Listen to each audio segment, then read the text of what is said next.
Welcome back to the channel, ladies and gentlemen, and we are back with the UFC predictions for UFC 318 Holloway versus Poirier. It is Poirier's retirement fight, so yeah, he's gonna get a little send off against the person that he welcomed to the UFC. I believe that is true. Max Holloway had his first fight against Poirier, so he's gonna get Poirier his last fight. A little nice, a nice little. I don't want to say tune up. That doesn't make sense. A nice little send off, a sentimental kind of fight. Two very good fighters, very good people. There's a lot of rumors going around though. A lot of press that Dustin's done. A lot of people think if he beats Max Holloway, he may stick around a little bit. It may piss the UFC off, but if he beats Max, he'll be fourth ranked in the lightweight division, and he'll be the blessed motherfucker. Uh, so yeah, that could happen. But before we get into the main card predictions, let's go down and let's talk about the prelims and early prelims and what's kind of like our sleeper fight. We got all these fights over here. Early prelims don't really spark out to me. I think what is going to be probably the sleeper fight on the prelim cards is going to be Kyler Phillips and Vinicius Oliveira. This guy is crazy good. If you guys are going to watch this too, and I think Marvin Ansori and Brandon Allen, I saw online these two do not like each other. This is going to be really entertaining. You gotta watch this fight if you're awake for it. Those fights, oof, they're gonna rock the prelims. All right, well, without further ado, let us get in to the main card predictions. We have Michael Johnson versus Daniel Zellhuber. I think that's how you say his name. I don't want to disrespect the guy. Now I'm gonna go with Daniel here because I think I've went against Daniel before, and the boy can fight. Let me say that. And yeah, Michael Johnson. I do think it's. I mean, look at his record: 24-19. I think they are kind of like giving Daniel probably a little bit of a layup fight here. Maybe. I don't know. I'm gonna go with Daniel on this one though. I've not really watched much from Michael Johnson. I know I've heard he's got some knockout power, but I'm gonna go with Daniel on this one. This is the next fight: Daniel Ige versus Patricio Pitbull in the featherweight division. We just saw Patricio come off a loss against Yair Rodriguez. So now they're giving him Dan Ige to kind of like see if he is like the real deal. Can he be fighting in the UFC? Is like be competitive in the UFC. And I'm not gonna lie, Dan Ige, that's a tough one. Like the UFC are not taking it easy on Pitbull. They're giving him two tough motherfuckers. Like they really want to see if Pitbull is about that life. You know what I'm saying? I don't really know. This one I'm very 50-50 with it. And Dan Ige is just a dog, man. Like I don't know if Pitbull. I think this is gonna be this could be fight of the night. This has potential to be the fight of the night because I think both men are gonna go crazy.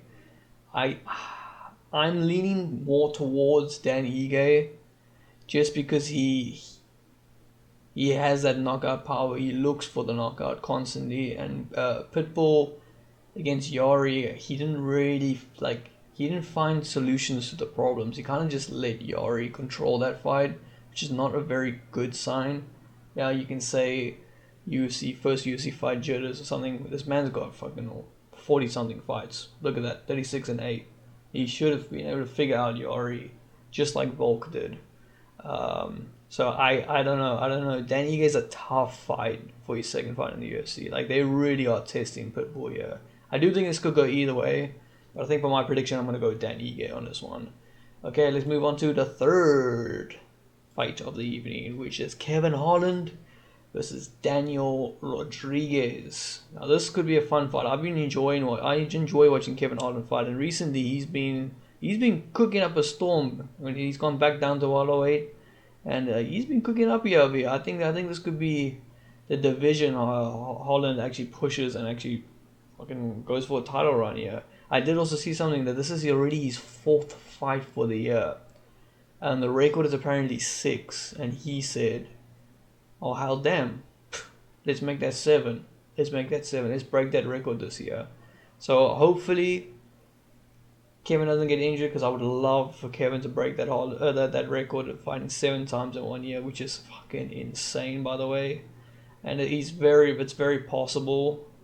I swear this guy fought in the UFC like 317, if I'm correct, but it was very recent that he fought.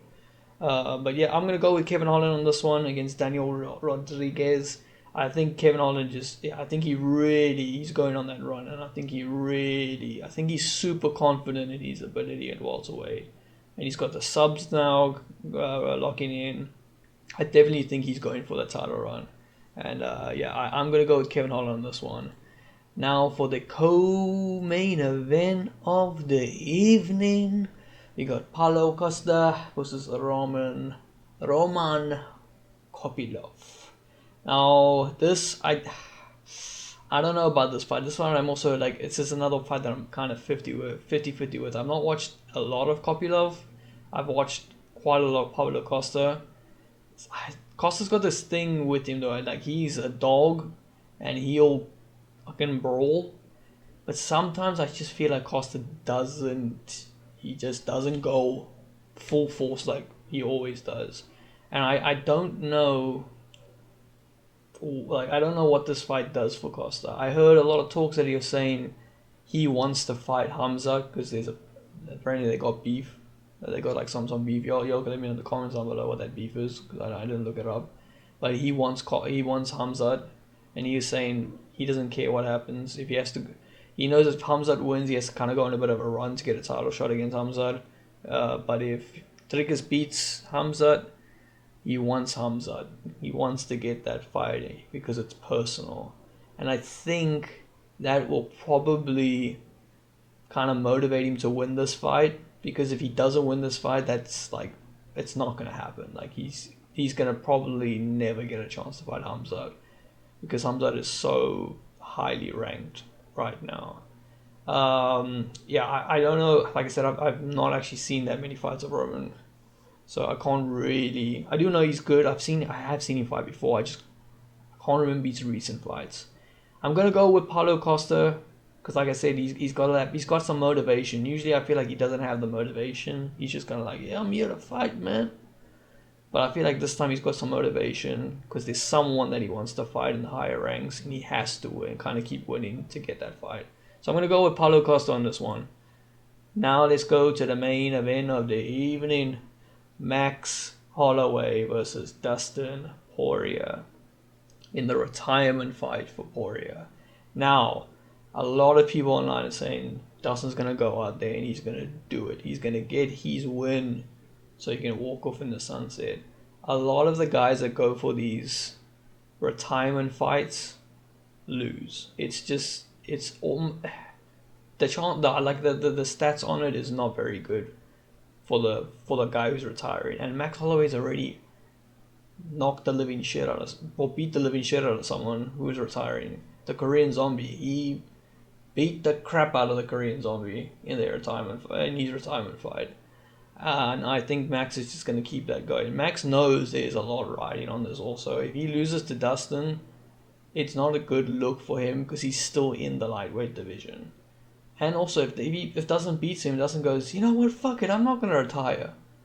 I'm now ranked 4th. I could go one more fight and get a title shot. Now that fucking Islam's out of here, I can actually win this shit. I can maybe win a title. I'm one fight away from getting a title shot. You see, that could just be motivation for him. It could fire him up. For Max also, I feel like if Max beats Dustin, he's got one fight and then he could get a title shot.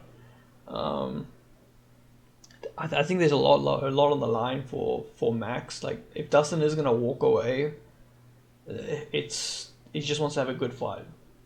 Yes, he can walk away and say I'm the BMF champion, which is a stupid belt anyway. But anyway, Yeah, I'm gonna go with Max Holloway on this one. I like both these guys. I think they're good fighters. They're good people. But I think Max is just like obviously he's coming off the Topuria knockout, but I think Topuria is just crazy good.